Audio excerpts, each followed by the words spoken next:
Part 5. She came around in the ambulance as it sped across Derry. The sun was already out again, the wet streets steaming.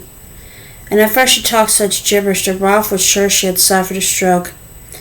Then, just as she began to clear up and could speak coherently, a second convulsion struck, and it took both Ralph and one of the paramedics who had answered the call to hold her down. It wasn't Dr. Litchfield who came to see Ralph in the third-floor waiting room early that evening, but Dr. Jamal, the neurologist. Jamal had talked to him in a low, soothing voice, telling him that Carolyn was now stabilized, that they were going to keep her overnight just to be safe, but that she would be able to go home in the morning.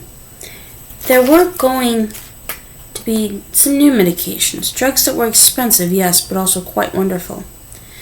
"We must not be losing the hope, Mr. Wilbert," Dr. Jamal said. "No," Ralph said. "I suppose not. Will there be more of these, Dr. Jamal?" Dr. Jamal smiled. He spoke in a quiet voice that was rendered somehow even more comforting by his soft Indian accent. And although Dr. Jamal did not come right out and tell him that Carolyn was going to die, he came as close as anyone ever did during that long year in which she battled to stay alive. The new medications, Dr. Jamal said, would probably prevent any further seizures, but things that reached a stage where all predictions had to be taken with the grains of salt, quote-unquote. The tumor was spreading in spite of everything they had tried, unfortunately.